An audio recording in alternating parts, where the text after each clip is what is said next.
बाप और बेटे और रूह कुदस के नाम में आमीन। आज के दिन तुम चुन लो कि किसकी बंदगी करोगे।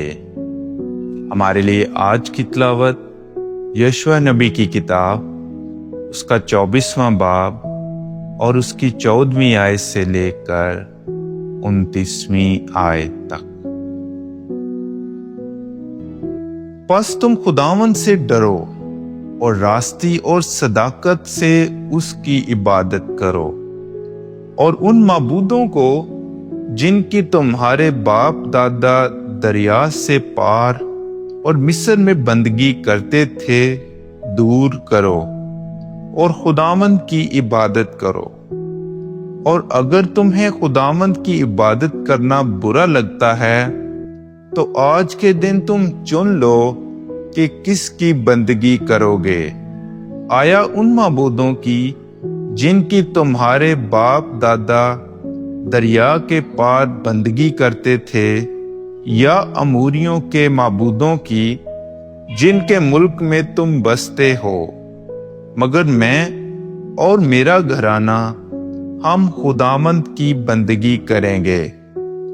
तब लोगों ने जवाब में कहा, हरगिज ऐसा ना हो कि हम खुदावंद को तर्क करें और दूसरे माबूदों की बंदगी करें, क्योंकि खुदावंद हमारा खुदा वही है जिसने हमें और हमारे बाप दादा को मुल्के मिस्र की जाए गुलामी से निकाला, जिसने हमारी आंखों के सामने वो बड़ी बड़ी निशानियां की और सब राहों में जिनमें हम चले और सब कौमों के दरमियान जिनमें से हम गुजरे उसने हमारी हिफाजत की।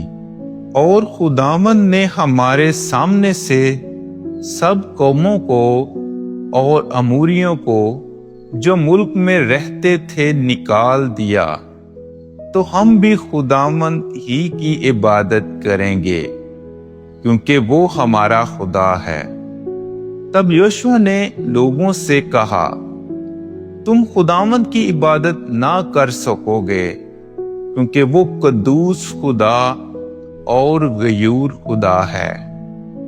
वो तुम्हारे गुनाहों और तुम्हारी बदियों पर सब्र ना करेगा। अगर तुम खुदावंद को तर्क करोगे और दूसरे माबूदों की इबादत करोगे, तो बाद इसके कि वो तुमसे नेकी करता रहा तो वो तुमसे फिर जाएगा और तुम पर आफत नाजिल करेगा और तुम्हें फना कर डालेगा।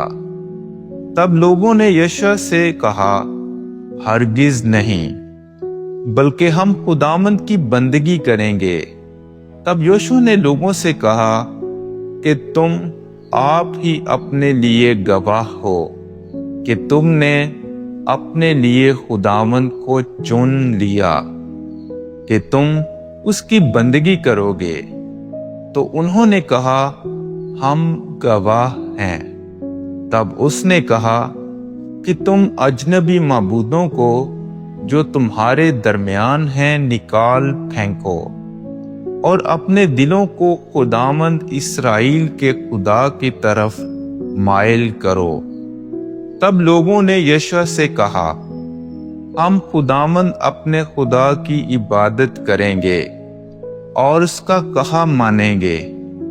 चुनाचे यशूआ ने उस रोज लोगों से अहद बांधा और उनके लिए शकीम में कवानीन और अहकाम मुकर्रर किए, जिन्हें यशूआ ने खुदा की शरीयत की किताब में लिखा। एक बड़ा पत्थर लिया और उसे वहां बलूत के नीचे जो खुदावंद के मकदस के पास है नस्ब किया। और यशूआ ने सब लोगों से कहा कि ये पत्थर हमारे दरमियान गवाह होगा, क्योंकि उसने सब बातें जो खुदावंद ने हमें फरमाई सुनी हैं। तो वो तुम्हारे खिलाफ गवाह होगा تا نہ ہو کہ تم اپنے خدا کا انکار کرو۔ تب یوشوا نے لوگوں کو ان کی اپنی اپنی میراث کی طرف رخصت کیا۔